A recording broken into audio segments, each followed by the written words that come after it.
Test wickets लेने वाले पाकिस्तान के कदावर फास्ट बॉलर ने भारतीय फास्ट बॉलर पर इल्जाम लगाया है कि आखिरी ओवल टेस्ट मैच जो उन्होंने इंग्लैंड को हराया उसके अंदर बॉल के साथ कुछ छेड़खानी की गई, वैजलीन लगाई गई ताकि बॉल की जो मूवमेंट है, जो बहुत यूं बनाना स्विंग हुआ, वो हो पाए। यानी वैजलीन के इस्तेमाल से भारतीय बॉलर्स ने ये कमाल कर दिखाया। ये पाकिस्तानी बॉलर एक फॉर्मर टेस्ट क्रिकेटर ये इल्ज़ाम लगा रहे हैं। उनकी ट्वीट जो है वो मैं आपको पढ़ के सुना देता हूं, उसके बाद कुछ और चीज़ें हैं जो आपके साथ डिस्कस करेंगे। पाकिस्तानी फास्ट बॉलर शबीर अहमद ने ट्विटर पर लिखा, I think India used Vaseline after 80+ over, ball still shine like new, umpire should send this ball to lab for examine. But बेइज्जती अपनी ते करानी साडी भी ना कराओ पूरी दुनिया ही। आ रहे हैं अबे, इनके मुंह को कोई लगाम दे वरना इनके हाथों को कोई बांध दे। तुम होते कौन हो ज्ञानी बन के? मतलब हर रोज कल मैं एक और बात आपको बता दूं कि नया बॉल इंडिया वैसे भी ले सकता था, बट उन्होंने नहीं लिया। मैं ये देखता हूँ कि टांगे किसकी पूरी हैं और तवक्को किससे लगा सकता हूँ, यानी कि आप बिलीव किस पे कर सकते हैं कि कौन सा खिलाड़ी इस वक्त आपको करके देगा। जो कांटा था वो थे कौन? ये दोनों कांटे थे, खासतौर पे ब्रूक और रूट। इससे पहले वो था पोप की सही वाली बजाई, उससे पहले ढक्कन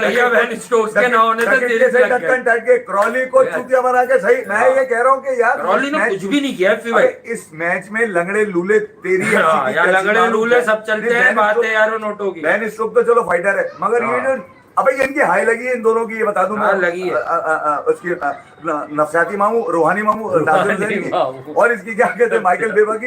ये कब से मार किए जा रहे हैं। तो बात सीधी सी ये कि आपका जब बिलीव होता है ना किस पे होता है? अपने घोड़े पे। घोड़े कौन होते हैं? वो जो आपको परफॉर्म करके देते हैं। परफॉर्मेंस कब चाहिए होती है? सिचुएशन में। सिचुएशन कभी कभी बनती है, वरना तो आप खेलते रहते हो सबके साथ, कोई मसला नहीं है, खेल रहे हैं। मगर कहां पर स्टेक्स हाई होती है। मैं उनके स्टेटमेंट को ऑन कर रहा हूं, मैं वैसे एक चीज कर रहा हूं, बिंग जल्दी से एक बात कर रहा हूं आपको। मैं खुद बोलता हूं जो डिसीजन होते हैं, बाकी चीजें हैं, उसमें बीसीसीआई बहुत मैटर कर रहा होता है, मैं मानता हूं।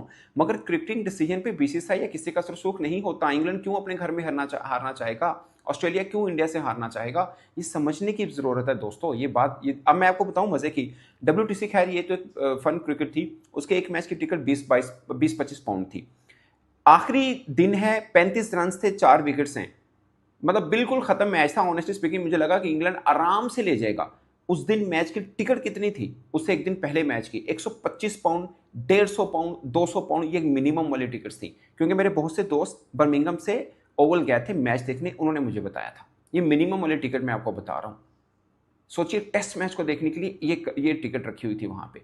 100 पाउंड का मतलब पाकिस्तानी तकरीबन 40,000 रुपए बनता है। ये मिनिमम टिकट प्राइस मैं आपको बता रहा हूँ। वजह क्या है? उनके लोगों को पता है। हम लोग भी अगस्त में अगले साल खेलने जा रहे हैं। आई होप हम अच्छा खेल पाए। इंग्लैंड में हम ओवरऑल सेना कंट्री में इंग्लैंड में सबसे अच्छा हम खेलते हैं। ओवल के अंदर 10 जीत में तकरीबन 6 पाकिस्तान की हैं। हम अच्छा खेलते आ रहे हैं, बट अब काफ़ी अरसे से हम बुरी क्रिकेट खेल रहे हैं। आई होप कि हमारे यहाँ भी टिकट प्राइस इतनी में हो, हमारे लोग भी खरीदने जाएं और देखें इस भरोसे के साथ कि हमारी टीम भी इंग्लैंड को हराएगी नहीं तो कम से कम ड्रॉ जरूर करेगी।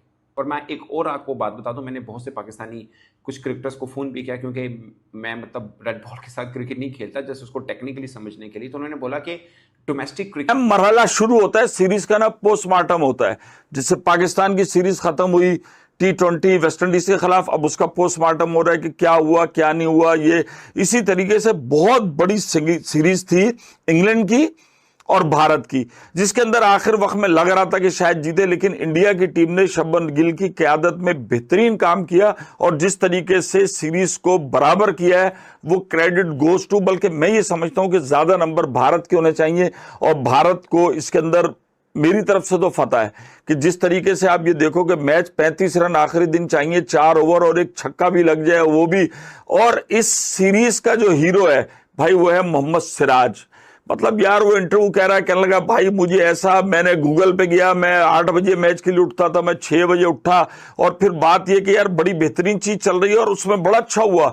डैरल उसके अंदर जनाब भारतीय वो डेल स्टेन ने जनाब उसको एक कहा था, वो ट्वीट भी है आपको नजर आएगी, कि उसने कहा था यार पंजा जो है तुमने टेस्ट में नहीं मारा। तो सिराज को एतमाद कितना था, उसने कहा ये लें, और उसने टेस्ट क्रिकेट में पंजाब मार दिया।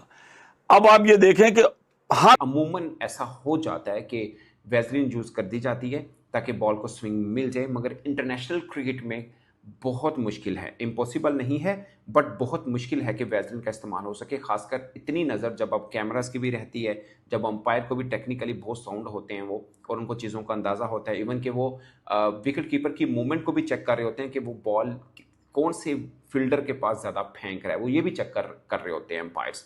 उनको इतने तजर्बाकार होते हैं, उनको ये भी अंदाज़ा हो रहा था कि अगर बॉल इतना स्विंग कर रहा है कहीं कोई छेड़खानी तो नहीं हो रही। तो कुछ चीज़ें जो कुछ क्रिकेटर से मैंने भी पूछी तो वो है।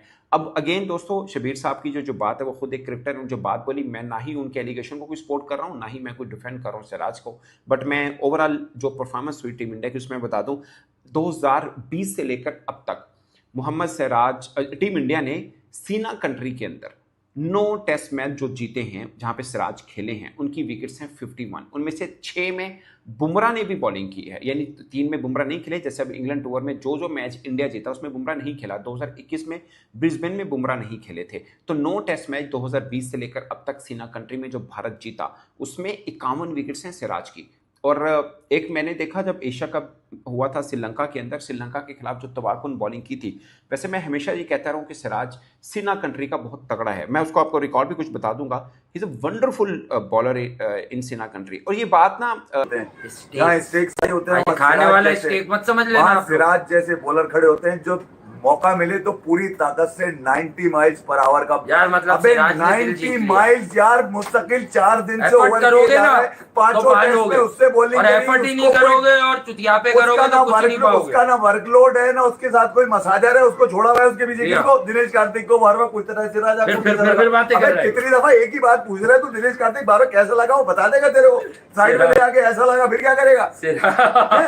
तुम्हारी ऐसी नहीं पूछो डीएसपी साहब से, उसको इंग्लिश नहीं आती यार, उस पे बोझ मत डालो, नहीं डालो ना यार, नहीं डालो, इस तरह नहीं डालो, अपने दिल से जो कहना है कर, क्योंकि सही तरह डालो। ये वो खिलाड़ी है जिसने आपकी इस डूबती हुई नैया को पार लगाया। मैं बताऊं, प्रसिद्ध और आकाशदीप अकेले नहीं कर सकते थे, आपको आपका ये जोश आपको चाहिए था, ये जुनून आपको चाहिए था, और ये जो कुछ अकेला सिराज नहीं, मैं ये कह रहा हूं, देखिए आकाशदीप के रन्स वो वाले रन्स हैं जो इतने बड़े रन्स हैं जिसकी वजह जीत बनी है, वरना 7 रन से आप 7 रन से जीते ना, अगर वो रन आकाशदीप के ना आते जो 64 रन वो मार के गया, उसने वो मैजिकल रन बर्बाद कर दिया, उसने बर्बाद कर दिया। और असल बात ये कि अगर इस मैच की हाइलाइट्स पर बात करें कि इंडिया कैसे जीता, जायसवाल की बहुत बड़ी इनिंग, मैं उसको कॉम्प्लीमेंट कम नहीं दे रहा, टाइमली है उससे, वो तो है ही। मैं as a journalist, not as a Pakistani journalist but as a cricket journalist, मुझे याद है 2024 में जब इंडिया ने ऑस्ट्रेलिया को हराया था, उस वक्त इंजमाउल हक ने बात की थी कि रिवर्स स्विंग हुई है, बॉल को छेड़खानी हुई है। याद रखिए, इंडिया ने ऑस्ट्रेलिया को हराया था, अब इंडिया ने इंग्लैंड को हराया है। तो ये दो एक स्ट्रॉन्ग ओपोनेंट, कोई मतलब कंबोडिया नहीं थी या कोई जिम्बाब्वे या वो टीम नहीं थी, दोनों तगड़ी दुनिया की बेस्ट टीम्स थी जिनको इंडिया ने हराया। ये बात मैं सिर्फ इसलिए कर रहा हूँ कि उनके अपने लेजेंड क्रिकेटर या फॉर्मर क्रिकेटर्स वो भी देख रहे होते हैं मैच, उनकी तरफ से किसी से ये आवाज़ नहीं आई है, ना इंग्लैंड की तरफ से कोई ये आवाज़ आई, ना ही उस वक्त T20 जब वर्ल्ड कप हो रहा था तो ऑस्ट्रेलिया के बड़े नामवर क्रिकेटर्स थे, तो उनमें से किसी की तरफ से कोई आवाज़ नहीं आई थी, पाकिस्तान की तरफ से आई थी। ये मैं रेफरेंस के तौर पे बोल रहा हूँ कि अभी देखिए माइकल वॉन है, बाकी भी कितने बड़े बड़े नाम इंग्लैंड के ये मैच देख भी रहे थे, कमेंट्री भी कर रहे थे, सर लेस्टर कुक थे, इनमें से किसी ने नहीं बोला, एंडरसन, किसी ने ऐसी बात नहीं की है जो मतलब है, बट पाकिस्तान की तरफ से ये आई है। मैं और एक और ख़ास चीज़ मैं आपको बता दूं कि 8 टेस्ट मैच सिराज ने ऑस्ट्रेलिया में खेले, 33 विकेट्स हैं, 1 फाइवर है उनका। ओवरऑल उनके 41 टेस्ट मैचेस हैं, 1, 2, 3 यानी 123 टेस्ट विकेट्स हैं, जिसमें से 91 उनकी सीना कंट्री में हैं। आप अंदाज़ा कर लें, ऑस्ट्रेलिया में 8 मैचेस में 33 हैं, इंग्लैंड में 11 मैचेस में 46 हैं, साउथ अफ्रीका में 4 मैचेस में 12 हैं, न्यूजीलैंड में नहीं खेले हैं, वेस्ट इंडीज़ में 2 मैचेस में 7 हैं, सीना कंट्री में वेस्ट इंडीज़ नहीं आता, वैसे मैंने आपको बता दिया। और ये एक ख़ास जो उनकी परफॉर्मेंस रही वो ये मैं आपको बता दिया। और सिराज ने ओवरऑल 82 फर्स्ट क्लास मैचेस खेल रखे हैं, यानी उनका। नमस्कार दोस्तों, क्रिकेट न्यूज की एक और वीडियो में स्वागत है। पाकिस्तान के कुछ ऐसे क्रिकेटर हैं जिन्हें मोहम्मद सिराज की बॉलिंग देखकर उन्हें मिर्ची लग गई है और मोहम्मद सिराज के ऊपर गंदा आरोप लगाना शुरू कर दिए हैं कि मोहम्मद सिराज की बॉल मूवमेंट कर रही थी और उससे अच्छा तो हम बॉलिंग कर लेंगे। या पाकिस्तान के कुछ इतने दोगले क्रिकेटर हैं जो मोहम्मद सिराज की जब देख रहे हैं और इंडिया टीम की इतनी तूफानी जब परफॉर्मेंस देखती है और इंडिया टीम की इतनी तूफानी कमबैक देखती है तो पाकिस्तान क्रिकेटरों को मिर्ची लग जाती है और पाकिस्तान क्रिकेटर सोचते रहते हैं किसी न किसी तरह इंडिया की जो फैन फॉलोइंग है उसे बर्बाद किया जाए, मगर इंडिया की फैन फॉलोइंग बर्बाद करने के चक्कर में या पाकिस्तान भिखारी अपने ही बर्बाद हो जाते हैं। और सेम उसी प्रकार हुआ, पाकिस्तान का एक क्रिकेटर मोहम्मद सिराज की बॉलिंग देख देखकर इनके बॉलिंग पर आरोप लगाने लगा कि मोहम्मद सिराज की जो बॉल थी वह बॉल दूसरा बॉल था, जिससे मैच कराया जा रहा था वो बॉल नहीं था। मगर मोहम्मद सिराज ने जब कमबैक कराया तब ये पाकिस्तानी मीडिया खुशी मना रही थी कि इंडिया टीम अब हार गई है इंग्लैंड के मैच में। मगर जब मोहम्मद सिराज जब कमबैक कराए तो ये पाकिस्तान के क्रिकेटर जो इंडिया के खिलाफ जितने भी वीडियो बनाने के लिए स्क्रिप्ट लिख के रखे थे उन्हें एकदम से मिर्ची लग गई कि मोहम्मद सिराज जब ये कमबैक कराए हैं इंडिया टीम को तब से पाकिस्तान मीडिया को नींद नहीं आ रही है और पाकिस्तान मीडिया बस यही ढूंढ रहा है कि कब मोहम्मद सिराज को बदनाम किया जाए और मोहम्मद सिराज को आखिर में आरोप लगा दिए। मगर मोहम्मद सिराज को आरोप लगाने से कोई फर्क नहीं पड़ने वाला है। पाकिस्तान का ही मीडिया बोल रहा है कि मोहम्मद सिराज दुनिया के सबसे बेस्ट बॉलर है और मोहम्मद सिराज की कोई भी बराबरी नहीं कर सकता है। मोहम्मद सिराज के चाहे जितना भी तुम पाकिस्तान जितने तुम 2-4 टेस्ट क्रिकेट मैच खेले हो पाकिस्तान के पूर्व खिलाड़ी, उसके बाद मोहम्मद सिराज के ऊपर चलते हो आरोप लगाने और तुम्हारी ही मीडिया तुम्हें ये कहती है कि यह क्रिकेटर नहीं है। और मोहम्मद सिराज को पूरी दुनिया इस समय दुनिया के हर एक बंदा के जबान पे केवल एक ही नाम है मोहम्मद सिराज। और मोहम्मद सिराज की जो बॉलिंग है क्यों ना पूरी दुनिया के ऊपर मोहम्मद सिराज का नाम ना हो, क्योंकि मोहम्मद सिराज ने कुछ ऐसा ही काम ही किया है जो 1% नहीं भरोसा था कि इंडिया की टीम इस मैच को जीत पाएगी। मगर मोहम्मद सिराज की वजह से आज इंडिया की टीम ने इस मैच को जीत पाया है। और मोहम्मद सिराज के ऊपर ये पाकिस्तान के जो क्रिकेटर हैं इल्जाम लगा रहे हैं, आरोप लगा रहे हैं कि मोहम्मद सिराज की, और मोहम्मद सिराज के सामने अगर ये पाकिस्तान का क्रिकेटर जो आरोप लगा रहा है एक गेंद भी मोहम्मद सिराज की नहीं खेल पाएगा ये पाकिस्तान